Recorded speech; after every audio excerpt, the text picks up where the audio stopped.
Hello दोस्तों, welcome to hi fi जी के YouTube channel. दोस्तों आज है 2 दिसंबर और 2 दिसंबर से रिलेटेड जितने भी करंट अफेयर्स के महत्वपूर्ण प्रश्न बनते हैं उन सब के बारे में आज हम डिस्कस करने वाले हैं। तो चलिए वीडियो शुरू करते हैं। आज का पहला प्रश्न है कि हाल ही में बीएसएफ ने 1 दिसंबर को अपना कौन सा स्थापना दिवस मनाया है। ठीक है, तो ऑप्शन है 56, 65, 57 और 63। ठीक है, तो इसका राइट आंसर हो जाएगा ऑप्शन नंबर ए, यानी कि 56वां जो स्थापना दिवस मनाया है हाल ही में 1 दिसंबर को बीएसएफ ने। ठीक है, तो बीएसएफ के बारे में थोड़ी जानकारी ले लेते हैं कि बीएसएफ की जो है स्थापना हुई थी वो हुई थी 1 दिसंबर 1965 को। और बीएसएफ को हिंदी में कहते हैं सीमा सुरक्षा बल। ठीक है, और इंग्लिश में कहते हैं बीएसएफ को बॉर्डर सिक्योरिटी फोर्स। तो ये आपको ध्यान में रखना है। ठीक है, और वर्तमान में जो है बीएसएफ की यानी कि सीमा सुरक्षा बल की 188 जो बटालियन है वो वर्तमान में कार्यरत हैं। और इसके जो है प्रथम महानिदेशक हैं वो है श्री के एफ रोस्तम जी। ठीक है, यानी कि के एफ रोस्तम जी जो है इसके प्रथम महानिदेशक है। और वर्तमान में इसके महानिदेशक की बात करें तो वर्तमान में इसके महानिदेशक है राकेश अस्थाना, जो 2020 से कार्यरत हैं और वर्तमान में चल रहे हैं। ठीक है, तो ये आपको ध्यान में रखना है बीएसएफ के बारे में। अगला प्रश्न है कि हाल ही में किस राज्य ने ब्याज मुक्त ऋण योजना जगन्नाथ थोडू की शुरुआत की है। ठीक है, यानी कि जगन्नाथ थोडू जो है एक योजना है, ब्याज मुक्त ऋण योजना है। ठीक है, तो इसकी शुरुआत जो है किस राज्य ने की है। ठीक है, तो ऑप्शन है आपके सामने तेलंगाना, कर्नाटक, आंध्र प्रदेश और तमिलनाडु। ठीक है, तो इसका राइट आंसर हो जाएगा ऑप्शन नंबर बी, यानी कि आंध्र प्रदेश सरकार ने जो है जो हाल ही में ब्याज मुक्त ऋण योजना यानी कि जगन्नाथ थोडू जो योजना है उसकी शुरुआत की है। ठीक है, आंध्र प्रदेश के बारे में मैं आपको बता दूं कि आंध्र प्रदेश का जो है स्थापना हुई थी वो हुई थी 1 नवंबर 1953 को। ठीक है, 1 नवंबर 1953 को जो है आंध्र प्रदेश का गठन हुआ था और राजधानी है कुर्नूल, विशाखापट्टनम, अमरावती। ठीक है, तो ये आंध्र प्रदेश की राजधानी है। आंध्र प्रदेश का जो है सबसे बड़ा शहर है वो है विशाखापट्टनम। तो आपको ध्यान में रखना है आंध्र प्रदेश का सबसे बड़ा शहर कौन सा है, विशाखापट्टनम। ठीक है, और आंध्र प्रदेश के जो अंदर है वो है 13 जिले हैं। और आंध्र प्रदेश की जो राजभाषा है वो तेलुगु भाषा है, यानी कि आंध्र प्रदेश की जो भी राजकार्य होते हैं उनमें तेलुगु भाषा का प्रयोग किया जाता है। और वर्तमान में जो राज्यपाल हैं वो है बिश्वभूषण हरिचंदन। ठीक है, तो ये आपको ध्यान में रखना है कि वर्तमान में जो है आंध्र प्रदेश का जो राज्यपाल है वो है बिश्वभूषण हरिचंदन। ठीक है, और मुख्यमंत्री की बात करें तो मुख्यमंत्री है वर्तमान में आंध्र प्रदेश के जगन मोहन रेड्डी, जो कि कांग्रेस के हैं। विधानमंडल की बात करें तो विधानमंडल जो है आंध्र प्रदेश का वो द्विसदनीय विधानमंडल है। ठीक है, विधानमंडल जो है द्विसदनीय है। और विधान परिषद की सीटों की बात करें तो विधान परिषद की जो सीटें हैं आंध्र प्रदेश के अंदर वो है 58 सीटें। और विधान सभा की बात करें तो विधानसभा की 176 सीटें हैं, जबकि राज्यसभा की 11 सीटें हैं। लोकसभा की सीटों की बात करें तो 25 सीटें जो हैं आंध्र प्रदेश के अंदर लोकसभा की है। ठीक है, तो आंध्र प्रदेश के बारे में ये जानकारी आपको याद रखनी है।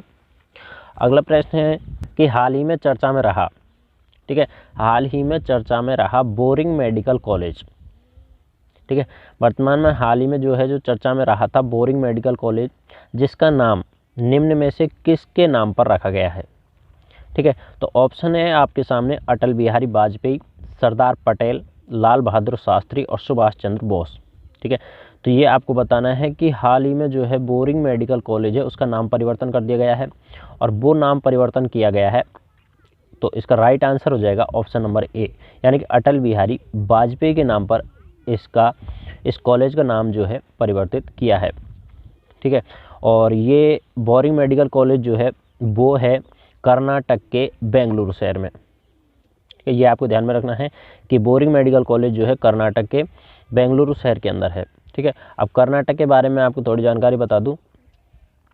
ठीक है, तो कर्नाटक मेडिकल कॉलेज जो है कर्नाटक के बेंगलुरु शहर में स्थित है।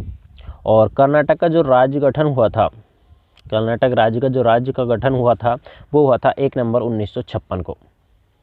ठीक है, कर्नाटक का जो गठन हुआ था 1 नवंबर 1956 को हुआ था। और पहले कर्नाटक को मैसूर राज्य के नाम से जाना जाता था। तो ये आपको ध्यान में रखना है, जो मैसूर राज्य था वो ही वर्तमान में कर्नाटक है। और यदि कर्नाटक की राजधानी की बात करें तो राजधानी है बेंगलुरु और सबसे बड़ा शहर है वो भी बेंगलुरु है। ठीक है, तो बेंगलुरु के अंदर ही बोरिंग मेडिकल कॉलेज है, तो ये आपको ध्यान में रखना है। और इसकी राजभाषा जो है कर्नाटक की वो है कन्नड़ भाषा, और राज्यपाल जो है वर्तमान में वजुभाई वाला है। ठीक है, कर्नाटक का जो वर्तमान में राज्यपाल है वो है वजुभाई वाला, और मुख्यमंत्री की बात करें तो मुख्यमंत्री है BS येदियुरप्पा। ठीक है, कर्नाटक का वर्तमान में मुख्यमंत्री है BS येदियुरप्पा। और विधानमंडल की बात करें तो द्विसदनीय विधानमंडल है कर्नाटक का। आंध्र प्रदेश की भी हमने बात की थी, तो आंध्र प्रदेश का भी द्विसदनीय विधानमंडल है और कर्नाटक का भी द्विसदनीय विधानमंडल है। और राज्यसभा के जो सीटें हैं वो कर्नाटक के अंदर 12 सीटें हैं, लोकसभा की 28 सीटें हैं, विधान परिषद की 75 सीटें हैं और विधानसभा की 225 सीटें हैं कर्नाटक की। तो कर्नाटक के बारे में इतना आपको ध्यान में रखना है। अगला प्रश्न है कि हाल ही में चीन ने किस नदी पर पहला डाउन स्ट्रीम बांध बनाने की योजना बनाई है। ठीक है, तो हाल ही में जो है चीन ने किस नदी पर डाउन स्ट्रीम बांध बनाने की योजना बनाई है, तो ऑप्शन है आपके सामने कि ब्रह्मपुत्र, गोदावरी नदी, गंगा नदी, नील नदी। ठीक है, तो इसका राइट आंसर हो जाएगा ऑप्शन नंबर ए, यानी कि ब्रह्मपुत्र नदी पर जो है चीन ने हाल ही में पहला डाउन स्ट्रीम बांध बनाने की योजना बनाई है। तो ब्रह्मपुत्र नदी आई है, तो ब्रह्मपुत्र नदी का उद्गम स्थल जो है वो है तिब्बत के मानसरोवर से जो है ब्रह्मपुत्र नदी निकलती है। ठीक है, और गुवाहाटी, डिब्रूगढ़ और तेजपुर जो शहर है वो ब्रह्मपुत्र नदी के किनारे बसे हुए हैं। तो ये आपको ध्यान में रखना है कि ब्रह्मपुत्र नदी का उद्गम स्थल है वो तिब्बत के मानसरोवर है, और गुवाहाटी, डिब्रूगढ़ और तेजपुर शहर हैं वो भी ब्रह्मपुत्र नदी के किनारे ही बसे हुए हैं। तो इतना आपको ध्यान में रखना है। अगला प्रश्न है कि हाल ही में किस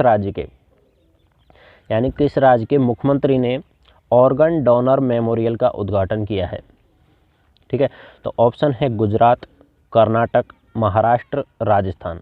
इसका राइट आंसर हो जाएगा ऑप्शन नंबर डी, यानी कि राजस्थान के मुख्यमंत्री अशोक गहलोत ने ऑर्गन डोनर मेमोरियल का उद्घाटन किया है। ठीक है, अब राजस्थान के बारे में थोड़ी जानकारी। ठीक है, इसका गठन हुआ था 1 नवंबर 1956 को। राजस्थान का गठन हुआ था 1 नवंबर 1956 को इसका गठन हुआ था। इसकी राजधानी है जयपुर और सबसे बड़ा शहर भी जयपुर ही है। और राजस्थान की जो राजभाषा है वो हिंदी है। और इसकी वर्तमान राज्यपाल, ठीक है, यानी कि राजस्थान के राज्यपाल जो है वर्तमान में है वो कलराज मिश्रा है। मुख्यमंत्री की बात करें तो मुख्यमंत्री अशोक गहलोत हैं।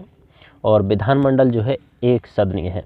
ठीक है, हमने इससे पहले बात की थी कर्नाटक और आंध्र प्रदेश की, तो कर्नाटक और आंध्र प्रदेश में जो है विधानमंडल द्विसदनीय विधानमंडल है, और जबकि राजस्थान में एक सदनीय विधानमंडल है। ठीक है, तो ये आपको ध्यान में रखना है।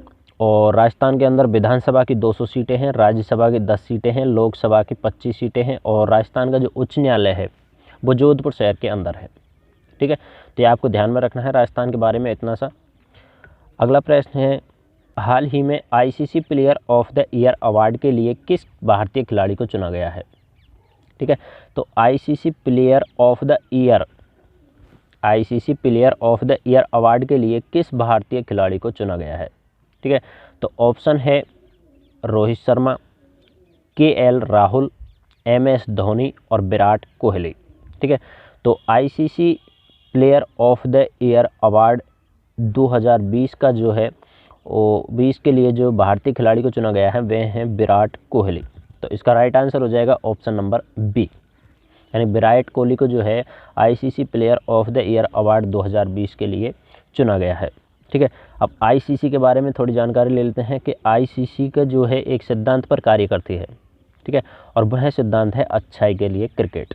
ठीक है, तो ये सिद्धांत आपको ध्यान में रखना है कि ICC किस सिद्धांत पर कार्य करती है, ये भी प्रश्न आ सकता है एग्जाम में। तो ICC है जो अच्छाई के लिए क्रिकेट सिद्धांत पर कार्य करती है। ठीक है, और स्थापना हुई थी ICC की 15 जून 1909 को इसकी स्थापना हुई थी। और ICC का मुख्यालय है वो दुबई में है। ठीक है, संयुक्त अरब अमीरात के एक शहर है दुबई, उसके अंदर इसका मुख्यालय है ICC का। इसकी सदस्यता जो है 104 सदस्य राष्ट्र देशों की है। ठीक है, ICC की भाषा जो है वो है अंग्रेजी भाषा, और वर्तमान में ICC के चेयरमैन है ग्रेग बार्कले। ठीक है, बार्कले जो है ग्रेग बार्कले वो वर्तमान में ICC के चेयरमैन है। और CEO की बात करें तो CEO है हमारे भारत के मनु साहनी। ठीक है, तो ये आपको ध्यान में रखना है ICC के बारे में। अगले प्रश्न है कि हाल ही में भारतीय सेना ने किस राज्य में साइकिल अभियान की शुरुआत की है। ठीक है। तो इंडियन आर्मी में जो है किस राज्य में साइकिल अभियान की शुरुआत की है? तो ऑप्शन है गुजरात, महाराष्ट्र, राजस्थान और ए एवं बी दोनों। ठीक है। तो इसका राइट आंसर हो जाएगा ऑप्शन नंबर डी, यानी गुजरात और राजस्थान दोनों राज्यों के अंदर इंडियन आर्मी ने जो है साइकिल अभियान की शुरुआत की है। तो ये आपको ध्यान में रखना है। अगला प्रश्न है कि हाल ही में जारी क्यूएस वर्ल्ड यूनिवर्सिटी रैंकिंग 2021 में कौन सा भारतीय संस्थान टॉप पर रहा है? ठीक है। तो क्यूएस वर्ल्ड यूनिवर्सिटी रैंकिंग 2021 में जो है कौन सा इंस्टीट्यूट जो है भारतीय संस्थान जो है वो टॉप स्थान पर रहा है? तो ऑप्शन है IIT Bombay, IIT Madras, IIT Kharagpur और आईआईटी दिल्ली। तो टॉप पर रहा है आईआईटी बॉम्बे। तो इसका राइट आंसर हो जाएगा ऑप्शन नंबर ए। ठीक है। तो ये आपको ध्यान में रखना है। अगला प्रश्न है कि हाल ही में दुनिया का सबसे जुड़ा शहर कौन बना है? हाल ही में दुनिया का सबसे जुड़ा शहर कौन बना है? ठीक है। तो लंदन, शंघाई, सिंगापुर और न्यूयॉर्क। तो इसका राइट आंसर हो जाएगा ऑप्शन नंबर सी, यानी कि शंघाई शहर जो है वो हाल ही में दुनिया का सबसे जुड़ा शहर बना है। अगला प्रश्न है कि हाल ही में किस राज्य यूटी में भारतीय वायुसेना स्टेशन पर सबसे बड़ी सौर ऊर्जा परियोजना जो पूर्ण हो चुकी है? तो आपके सामने इसका ऑप्शन है जम्मू कश्मीर, दिल्ली, लद्दाख और पंजाब। तो इसका राइट आंसर हो जाएगा ऑप्शन नंबर बी, यानी लद्दाख। ठीक है। तो लद्दाख में जो है भारतीय वायुसेना स्टेशन पर सबसे बड़ी सौर ऊर्जा परियोजना पूर्ण हो चुकी है।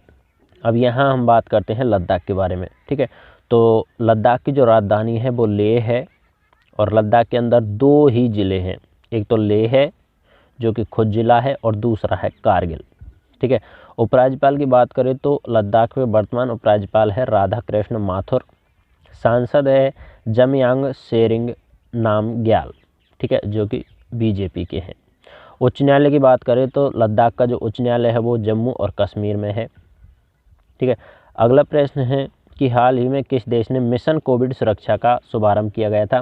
तो ये मैंने आपसे कल यानी कि 1 दिसंबर को ये प्रश्न आपसे पूछा था और इसका जवाब आपको कमेंट बॉक्स में देना था, जो आपने दिया होगा।